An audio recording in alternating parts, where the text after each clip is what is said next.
Satu zarah bergerak di sepanjang satu garis lurus dari satu titik tetap O.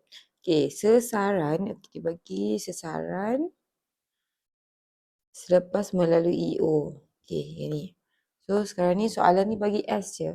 S sama dengan T kuasa 3 tolak 3T tambah 1. So, A dia kata ungkapkan had laju.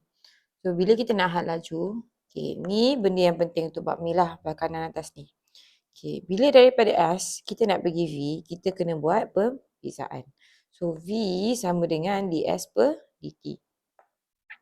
V sama dengan ds per dt sama dengan, okey, bila kita buat pembezaan, kuasa bawa pergi depan tolak 1. So, ni depan 3, dia akan jadi 3T, 3 tolak 1 dapat 2. 3T kuasa 2 tolak 3. Okey. Bila ada T, dia akan tinggal nombor je. Yang tak ada T akan jadi kosong. So, ni V. Okey. Ungkapkan had laju. Okey, dia kata had laju. Ungkapkan had laju dah buat. Okey, ungkapkan had laju dah buat dalam saat dan pecutan. Dia nak pecutan dalam sebutan T. V dah settle. So, A pula. A macam nak kira. So, A ni, nampak? Kalau nak cari A, mesti kena ada V. So, dV per dt sama dengan A. Ataupun A sama dengan dV per dt sama dengan buat pembezaan 2 darab dengan 3. Dapat 6. 6, lemak 6T. So, dah tu je lah. Okay, A dia. Okay, huraikan gerakan zarah. Okay. Huraikan gerakan zarah. Bila gerakan kita nak tahu dia pecut ke, dia berhenti ke, makin laju ke kan. So, kita ganti dalam persamaan. Dia nak T sama dengan 0, T sama dengan 2 lah. Kalau T sama dengan 0, V sama dengan 3/0 kuasa 2 tolak 3. Nampak tak? Saya ganti dalam persamaan V yang kita dapat tadi. So, kalau saya highlightkan ni persamaan V tadi. Okay, ni persamaan A Okay. Ni V. Ganti dalam V. Okay. A pula sama dengan 6, 0.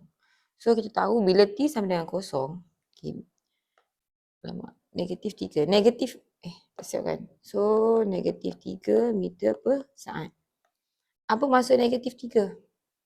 Negatif 3 ni maksudnya dia gerak ke kiri. Dia pergi belah kiri.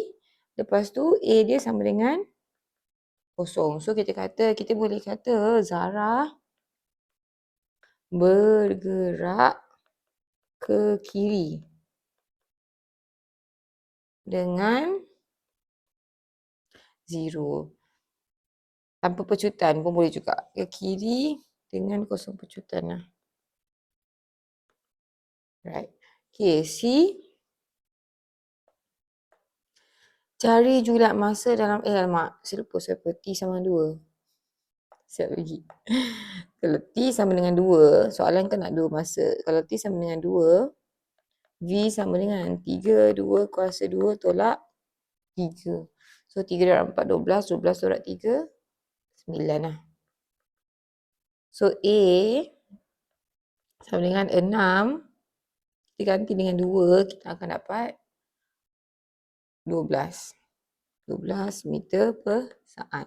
So, kita boleh cakap pada T sama dengan 2, zarah, okay, bila dia positif maksudnya dia gerak pergi belah kanan. So, zarah bergerak ke kanan dengan hal laju, ni saya lupa, bergerak ke kiri dengan negatif 3, mention berapa, dengan hal laju 9 meter per saat. Allah, apa negatif 2 ni? Meter per saat, negatif 1 je. Okay, dengan hal laju 9 meter per saat. Lepas tu, dan pecutan dia 12 meter per saat. Okay, settle. Okay, C. Julat masa, okay. Bertukar arah pergerakan. Bertukar arah ni apa? Kalau dengar je tukar arah ni maksudnya V dia sama dengan 0. Awak bayangkan, dia bergerak kan. sebelum dia nak tukar arah, dia mesti kena berhenti dulu, betul? Dari sini, nak patah balik. Berhenti. Balik. Alright, macam tu. Okay. So, V sama dengan kosong, kita boleh tahu bila masa dia tukar pergerakan. Kalau tengok, mak lagi tak? Sebelum ni nak. Okay. Kalau C, okay, V sama dengan kosong kan? So, ambil balik persamaan yang kita kira V ni. Okay. 3T kuasa 2 tolak 3 sama dengan kosong. So, 3T kuasa 2 tolak 1 sama dengan kosong. Kalau tengok ni, T kuasa 2. Okay, nampak 3 dengan kosong kan? Kosong bahagi dengan 3 dapat kosong balik. Nah, ataupun boleh potong kalau ada kosong kat sebelah. Sama dengan kosong. T kuasa 2 sama dengan 1. T sama dengan, okay. Tapi T sama dengan negatif 1 diabaikan. Kenapa? Masa mana boleh negatif. Betul. So, dia akan jadi T sama dengan 1. Okay, kalau tengok sini, masa dia tukar arah, T sama dengan 1. Tapi sekarang dia nak julat masa. Dia bukannya nak bila dia bertukar. Dia nak bila dia start bertukar. So, kita hanya dapat 1 je. So, maksudnya bila T lagi besar daripada 1, dia akan dah start bertukar arah. Okay.